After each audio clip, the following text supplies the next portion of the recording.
G'day everybody, it's Danny from Board Game Sanctuary. I'm an Australian board gamer who loves sharing my passion for this hobby with my friends, my family, and you. In this video, we're going to be looking at a brand new game set in an alternate world, one that's waiting to be explored and one that you'll definitely want to delve into. Come a little bit closer and let me tell you more about it. Whoa, too close, too close. Welcome to a world full of colour, story and heritage, all contained in this beautiful box, a game called Townsfolk Wanted. Let's take a look. Alright, Agent, the board has sent you your mission. We're counting on you. I'm onto it.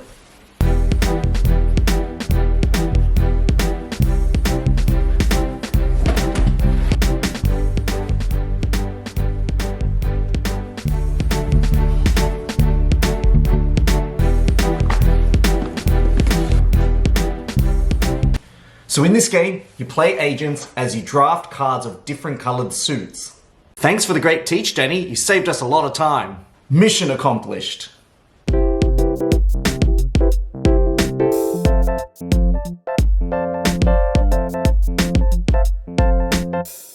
Picture a world where 4 different races and cultures live side by side, where they work together to build a civilization, explore new terrains, protect their people, and fight for a more colourful future. Welcome to Townsfolk Wanted, a board game that dabbles in the world of colour. In the game, you'll be racing head-to-head across 3 different terrains to try and be the first to explore the outer reaches of the continent first, venture through the desert, scale like a fly on a mountain, and also trudge deep into the pink forest. Whoever gets the furthest in each terrain earns points and treasure.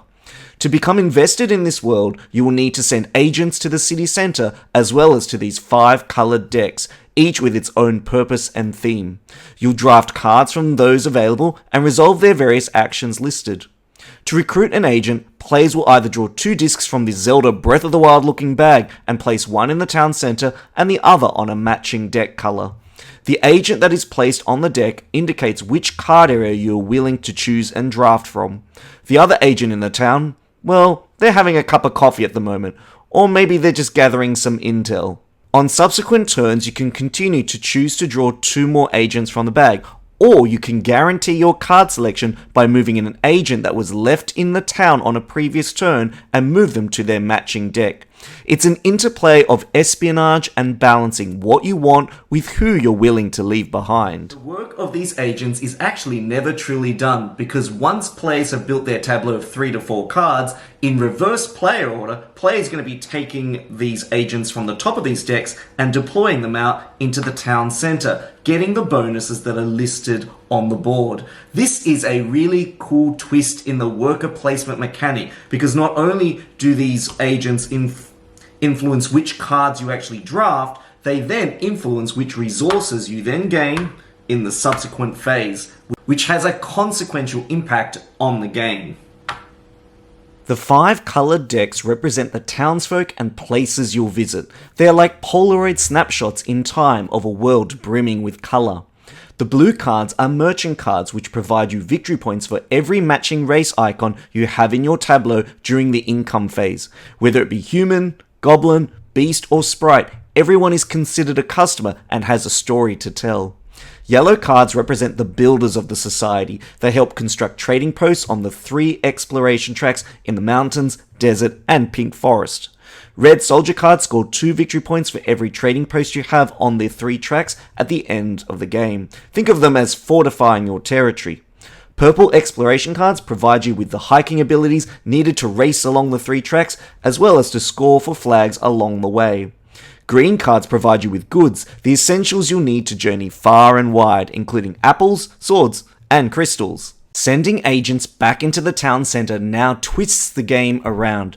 The player who was last now gets to decide the best reward first. The town centre is divided into coloured districts, each with its own bonus. Each coloured region matches the 5 deck colours, and the bonuses decrease in value as they get acquired. The twist here is that if the purple deck was very popular in the recruitment round, now the purple area in the town will be a highly contested space. Each area has particular bonuses that will enhance your game strategy. Blue yields immediate points, red provides swords and movement, Green provides you with fruit, yellow with crystals and points, whilst purple allows you to build additional trading posts and gives you extra movement. Each agent from the card decks gets sent here until all have been placed out. One of the major elements of the game are the 3 territories, where players will be sending their explorers to search for newfound land. The desert trail has plenty of flags, but very little treasure at the end. I mean, it is pretty harsh out here in the sand. The forest has very little flags, but a bountiful amount of treasure if you can reach the end of the trail in time, whilst the mountain has a nice balance of everything in between. Along the trail, players will be able to build trading posts, which are essentially little huts where players can rest before their next trek. They act as a little head start for the next trail. During the income phase, players will earn victory points based on their position on each track. Whoever has explored the furthest gets the most victory points. The 3 exploration tracks really add a huge level of pressure to the game and really impacts on what you choose to do. There's that huge element of trying to step over each other to try that player that explores the furthest along each terrain. This indirect player-to-player interaction really allows some of the game strategy to blossom. Whenever you collect a resource, you'll spread them out across the 3 columns. Each column has a contract that needs to be fulfilled in order to trigger its bonus.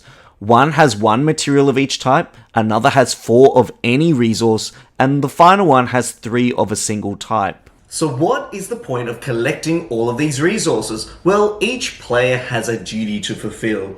They can use their resources by distributing them across the 3 columns on their player board. At the beginning of the game, players will have their little trading posts that will cover these 9 squares, and as players fulfill the contracts, they'll be able to gain the bonuses of any space that has been revealed. Now, as the game progresses and as players draft cards, they'll be able to get cards that helps them to deploy some of those trading posts out onto the actual game map. That will allow players, once they've collected enough resources, to trigger a chain of cool combo of actions and bonuses.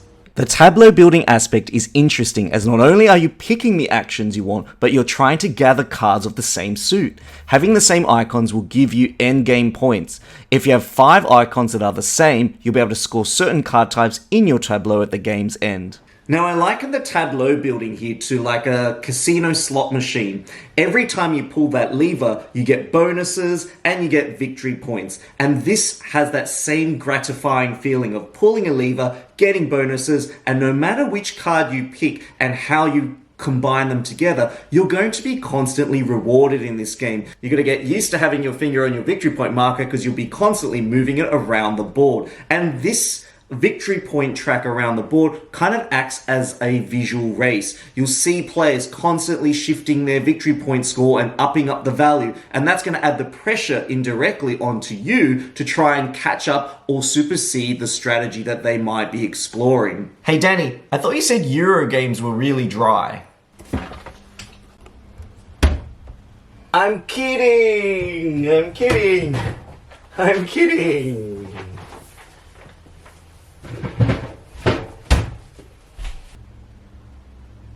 Now, when people talk about Euros, they often describe them in 2 ways. They're multiplayer solitaire and they look incredibly dry. This game is actually visually rich. If you actually take away a lot of the visuals, there's this cool mechanical beast of a game that lurks beneath it. And the fact that the art really raises the immersion factor of this game is something that's really in this game's favor. In terms of playing multiplayer solitaire, yes, you're building your own tableau, but the fact that you are competing across these 3 tracks, you're indirectly interacting with the other players through the drafting of the cards and then vying for the worker placement spots in this central town center means that the level of interaction is 50% of what you do.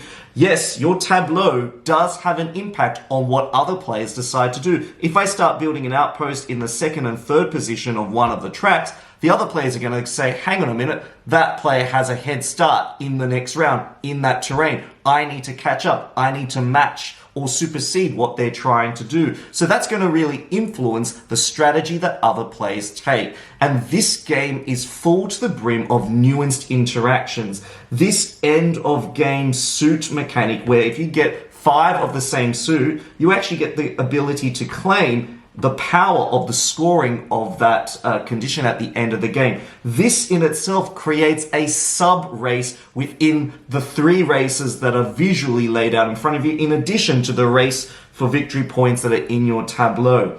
There are nuanced layers in this game that makes this game brilliant. Whoa, hang on a minute here. Let's back up, everybody. I may have used the word brilliant, but this game definitely has some flaws. And I think what it comes down to is, what are you looking for in a game? Now, I know that after quite a few plays of Townsfolk Wanted, you're probably going to see the cards quite a lot, and you're going to be really familiar with what they do. And I think if you play the game like 10 times in a row, you're probably going to get sick of some of the cards that you see there. The variety and the freshness of the game might diminish over time with more and more subsequent plays. And the fact that you'll be familiar with what's in each deck, because each deck is actually quite thin, you'll be able to predict what sort of cards you want and what sort of cards are still yet to come. All these Euro games use victory points as a way of rewarding you and gauging how well you've done in a game. What do these victory points actually represent in real life?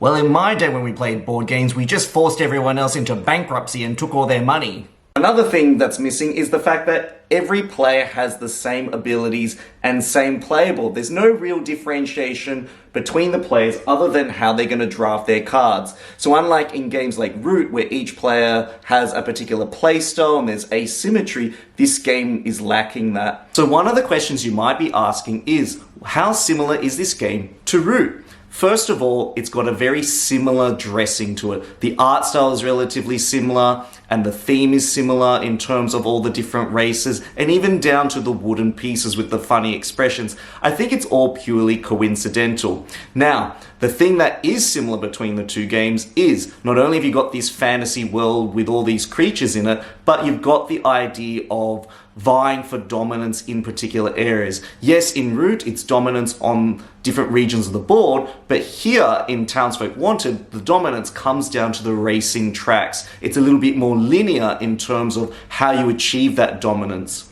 The other thing that's quite similar is the fact that you're playing suits of cards. And I know in Root, the suits of the cards really directed not only the actions you took, but how you leaned into your particular faction's abilities.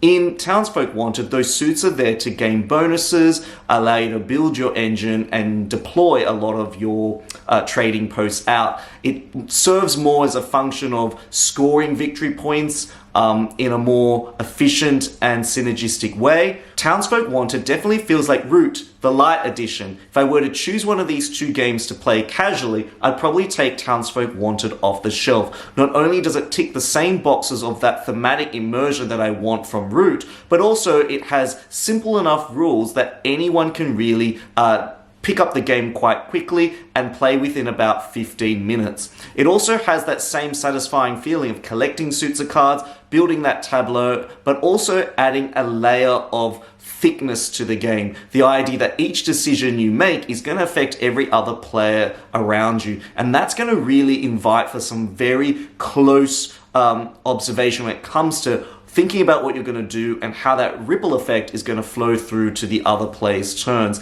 And I think that is a really powerful thing to see in a game. Root, I would say, is an expert level game, whereas Townsfolk Wanted is probably one I'd say is a mid-level game. And if you're someone who just wants to have that feeling of playing in a world that's like Root, then Townsfolk Wanted is definitely going to be your flavor. I would rate Townsfolk Wanted, in terms of gameplay, strategy, and theme, a 9 out of 10. Thank you once again for joining me for another Board Game Sanctuary video. Now, I really love exploring indie games, games that are considered to be hidden treasures no matter what language or place where it comes from. I think there is always a game for everyone out there, and I love uncovering something new, different, and maybe that hasn't had the same attention that a lot of those other popular games have had. And this is what's so joyful about playing board games. Now, I hope that you've really enjoyed some of the information that I've shared through this video. If you really appreciate what I do, then please consider giving me a like and a subscribe. Otherwise, you can head over to my Patreon page, support me over there, and have a little bit more of a say about what sort of content appears on this channel. This is Danny signing out, and I hope your next game is a beautiful one.